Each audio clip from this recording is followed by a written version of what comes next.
There will be this interesting point. Will Trump suddenly lose his cool? Will he really say, look, he's just not playing the game, he's not doing it, and I'm going to step up sanctions against Russia? Michael Binyon, leader writer at The Times and former foreign correspondent, welcome to the show. Thank you. And Baroness Fox, Claire Fox, a non-affiliated peer and director of the Academy of Ideas think tank. Welcome to the show, Claire Fox. Hello to both of you. Thank you so much. Now, let's talk, obviously, about the main story in the world today, which is Ukraine and Russia. Russia says there's cautious optimism over a ceasefire deal with Ukraine, but there's a lot ahead to be done. The US envoy, Steve Witkoff, went to Moscow and met with Putin late last night. He's now back on the way back to the US with information to pass to Donald Trump. Michael, let's start with you. President Zelensky, of course, has said that Putin is just manipulating the process and wants to carry on fighting. He's probably right, isn't he? I think he is, yes. He's prevaricating. He's not saying no, obviously, because he wants to make Trump think that, yes, it's all on board. But what he's going to do, which is typical Russian tactic, just as they're about to sign some kind of agreement, he'll just push the conditions a bit further along the path he wants. He'll just make it a little bit more difficult. He'll make it to the point where, frankly, he gets more or less what he wants, and in fury and impatience, the Americans will say, oh, all right, have that. And meanwhile, he'll be reinforcing his troops, getting ready for any further assault, which actually I don't think will happen. If they do have a ceasefire, I think it will last for a while. But the conditions are going to be virtually that he gets more or less everything he asked for. That's interesting. I mean, Michael, what you're saying there is almost sort of optimistic in the sense we could have an enduring ceasefire. But obviously, Russia's already making progress. It's effectively now retaken the Kursk region, which was the incursion that Ukraine successfully made into Russian territory, the first incursion since the Second World War. But Claire Fox, I would like to say that the Americans see through this, but Trump does seem intent on giving Putin everything he wants. I think it's difficult to know whether Trump will be exasperated by Putin not playing the game, because he's certainly not a walkover. And there has been some, I mean, I heard one of your interviews earlier, and the point was made that there are sort of at least some sort of irritated Trump noises coming from the White House, you know, a kind of, well, he's got to do what we say. Of course, I'm not very optimistic in terms of Michael's assessment seems to me to be correct, but I don't think it's quite. I think that if Trump thought this was going to be easy and that he could just dictate the terms, it's not proving to be the case. And so obviously we're all on, tenterhooks, because the anxiety is that this is just effectively a defeat of Ukraine. And at the moment, I'm afraid that Russia's in a dominant position. But Putin can't just play games with Trump either. I mean, there is, to a certain extent, some sense in which Trump is calling the shots a little, at least.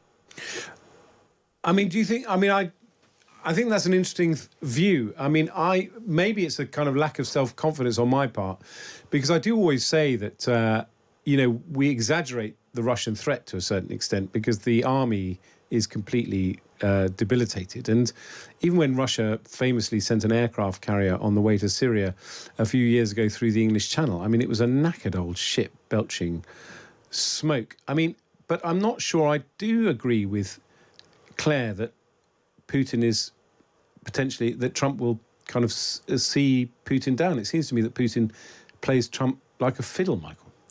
I think he does, yes.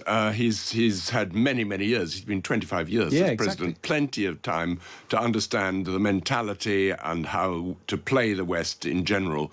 Of course, he's not going to say no. Of course, he's going to, on the surface, welcome the idea of a ceasefire, as would many Russians, in fact, millions of them. And there is a great desire in Russia to an end to the war, but they don't really have much say. He has the say. But in the end, he will push it until he gets more or less what he wants. There will be this interesting point. Will Trump suddenly lose his cool? Will he say, look, he's just not playing the game, he's not doing it, and I'm going to step up sanctions against Russia? Well, actually, Trump doesn't have very many weapons in his hand. Sanctions have already been ramped up. There's not much more you can do in sanctions.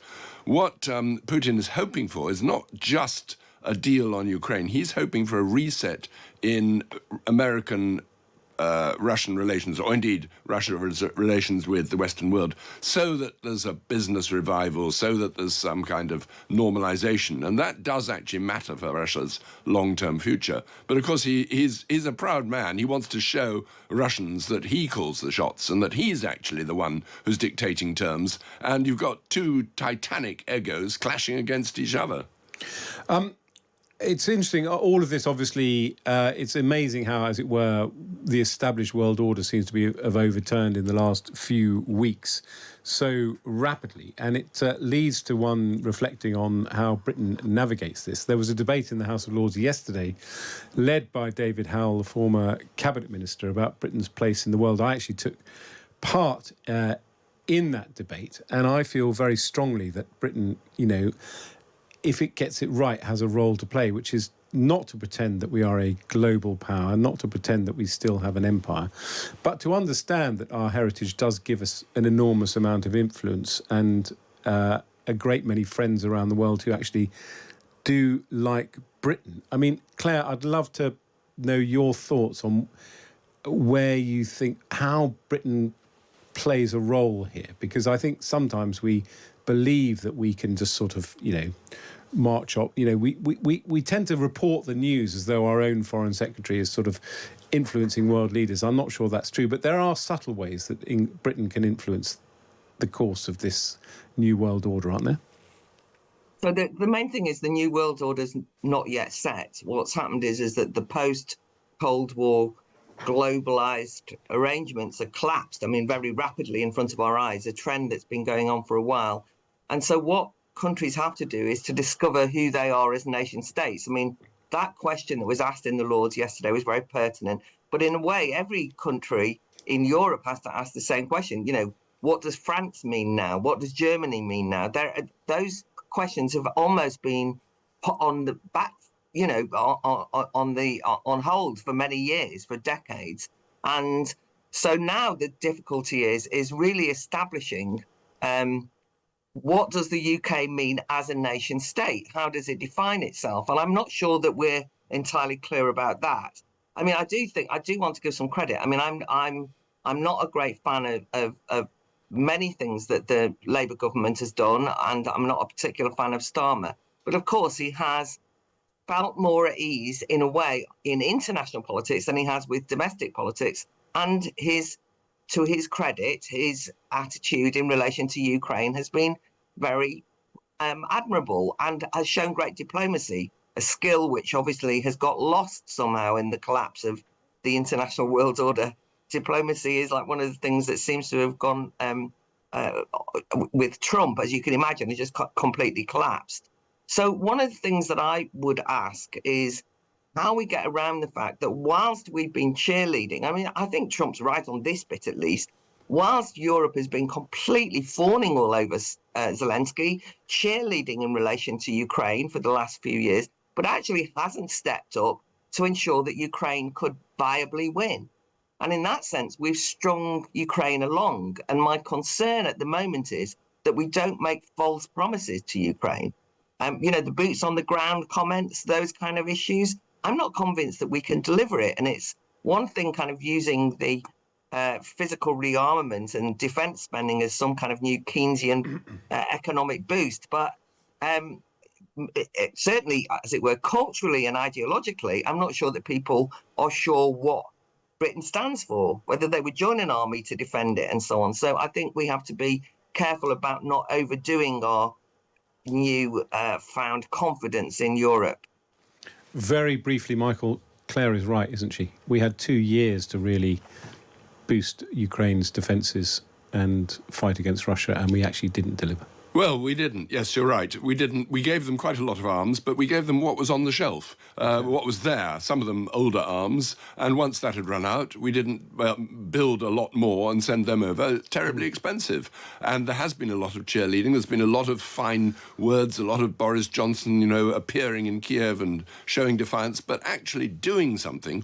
The problem has always been that the NATO countries don't want themselves to get actually physically involved. And I understand that. And without physical involvement, then you can't really do much more than simply send the arms and cheerlead. And now we've got the point where Trump is saying, well, Europe didn't step up to the plate. Sure, America's not going to do it either, and we're not going to pay any more. So there better be a deal.